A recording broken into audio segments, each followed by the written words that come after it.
You just heard read the beginning of the Torah portion of Korah, the story of the Korah rebellion in the wilderness. If you can understand what went on there, it's a very complex thing. We had just come off the time when the entire original generation that came out of Israel, out of Egypt into the wilderness, all of the men aged 20 and up had just been condemned because of the issue of the spies. And they were not going to get to enter the promised land. And so you begin to see from that point on, a little bit before, but from that point on in the book of Numbers, things begin to get very difficult. We can imagine that in that camp was a great deal of dissatisfaction and a great deal of grumbling.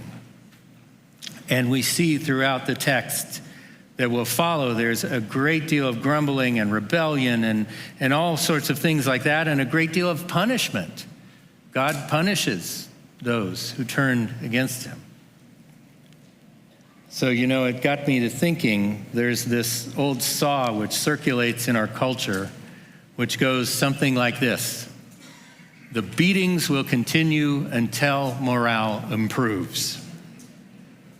I tried to look it up. No one actually can cite the original source of this thought. But in its essence, we can see that joy and suffering are juxtaposed in a pithy statement of irony against one another. One cannot improve genuine joy through harsh punishment. Rather, the two are linked in an inverse relationship. Generally, when we are undergoing great trials, it's very difficult to improve our joy. But then, there's the Jewish perspective, which is expressed in a verse I'm going to cite from a book that didn't quite make it into the Bible. It's called the Book of Fiddler on the Roof. In that, there's a song, L'chaim, and in that song it says, God would like us to be joyful even when our hearts lie panting on the floor. How much more can we be joyful when there's really something to be joyful for? The commands that God's covenant people focus on joy. He commands it. He says we have to be joyful. And in this boisterous song set in a tavern, in a shtetl, in the Pale of Settlement, it was sung in that play in the human interface between Jews and Russians. Tevye was pleading from his heart at that point for the Russian men to understand something about this people that the Tsar was oppressing. Tevye shares with them one of the pillars of Judaism. God would like us to be joyful in all situations. As it says very vividly and dramatically, even when our hearts lie panting on the floor. Perhaps he was singing to Tsar Nicholas himself through these Russian peasants and soldiers in the tavern that they were sharing vodka with at the time. Maybe he was saying something like, even when you send the Cossacks to destroy our houses, to interrupt our joyous wedding festivals, even then we will remember that the God of the universe demands of us this thing. And you heard that word today, Simcha, joy. How much more should we rejoice then when there are moments as those depicted for that short time in the tavern, when Tevye and the Russians were dancing together and singing together and rejoicing. Moments of peace and unity when those locked in a critical, difficult struggle were actually dancing together. Simcha has the power to surpass all divisions, overcome all hatred, and change the heart of those that grumble. Simcha, that is captured in the title of the song, L'chaim, to life. And life is one thing that we all share. All of us, no matter who we are, no matter where we come from, we have the life that God breathed into us. So we have that all together. Thus, if there was maybe a Jewish version of that old saw that I spoke about a moment ago, it might go something like this. Morale will improve in spite of the beatings. That's what we would have to take away from that. When Tevye said that God would like us to be joyful, he was expressing a very deep teaching regarding the Torah, which points directly at the substance of our very relationship with our Maker. He is referring to one of the words which the kids learned this week. He was referring to, as I said a moment ago, Simcha. This week they learned that there are at least 4 words in biblical Hebrew for joy or rejoicing. You heard them, Ranan, Gila, Sus, and Simcha. Each have a slightly different flavor to them. Hebrew is a verb-heavy language, so most of the concepts of faith are pictured actually as faith in action. It's not contemplative, it's active. And the constellation of words related to joy are no exception to that. Ranan actually means to emit a joyous sound, literally from an unused root that means creaking or croaking, implying a frog when the rains come and he sings out joyously, boisterously. It's an action word. Gila is joyous movement, often associated with dancing because the word means spinning or rolling. You heard me in the Haftorah portion chant the word Gilgal. The place named Gilgal is rooted in that because it was the place where the shame of Egypt was rolled away. That's what it says in the text. So joy expressed in the movement of our body, happily spinning, worshipful dance. Sus, which I pointed out to the other ones, rhymes with the other word sus, which means horse, but that has nothing to do with this right now, unless you delight in horses when they come in first and you bet on them. I don't know. Sus, gladness, delight. It's a word that's used to describe the joy that is experienced in the soul. Sus is the joy that's deeply within us, and sus is the kind of joy that helps us persevere through trials and tribulations. And finally, simcha, which is the verbal form of joy, literally joying. When it says simcha, I'm joying. Joy being gladness of the heart in action. Our English captures this meaning in our word rejoicing. This is the summary word, if you will, that kind of captures the meaning of all those other joy words. There are many forms of rejoicing. There's laughing, there's singing, there's dancing, and even with a simple act of approaching everything with a smile and lightness of heart. That's rejoicing. Simcha is used extensively throughout the Hebrew Bible. If you like keeping score, it's found, or forms of it, are found 94 times in the Tanakh, what you refer to as the Old Testament. And the Greek equivalent of it is used 60 times in the Newer Covenant writings. To understand the use of joy and rejoicing is a great study, which could fill up many, many pages of a sermon, but don't worry, I didn't. I kept it really short today. Today, for this short sermon, I want to focus on one aspect of simcha, namely that God considers it a requirement of covenant relationship with him, which is why I titled the sermon, Simcha is Mandatory. Over and over, he commands us to rejoice. For the sake of time, I'm just going to look at a couple of scriptures that refer to this. The commands which made the wilderness tabernacle and ultimately the Jerusalem temple the center of Israel's life are found in Deuteronomy 12. In Deuteronomy 12:7, it says, "There you and your household will eat before Adonai your God and rejoice in every undertaking of your hand, as Adonai your God has blessed you. The temple invites the families of Israel to eat with Adonai their God, so that each may feel an intimate family connection with, as we say in our prayer, our Father in heaven. In that way, we will samach, we will rejoice in every undertaking of our hand, because the work of our hands are only successful if God wills it. Rejoice that he has given us the success that he has given us, for we are nothing without him. And a couple of chapters later in Deuteronomy, when describing the commanded festivals of Adonai, he makes it abundantly clear that they are to be festivals of rejoicing. Deuteronomy 16:11, you will rejoice before Adonai your God in the place Adonai your God chose to make his name dwell. You, your son and daughter, slave and maid, Levite and outsider, orphan and widow in your midst. Again, these three pilgrimage festivals are to be times of rejoicing in the place where God has chosen to put his name.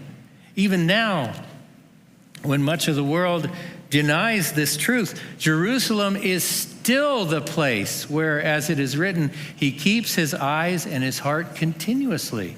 It's still the focus of our joy in the world. And this brings us to another understanding. A God-centered understanding of joy, where we understand that we are together a family of God. We are the family of God. And so rejoicing is ultimately done together in a group. You know, it was probably more common in past generations, but does anyone have a memory in here of Grandma and Grandpa's house as a place of joyous gathering for the holidays? Does anyone remember that? Something? That's time made special by the gathering. And by gathering together in time, it makes the place special. So Grandma and Grandpa's house was always a special place and a special time. And rejoicing really at that place was only complete when the whole family was there.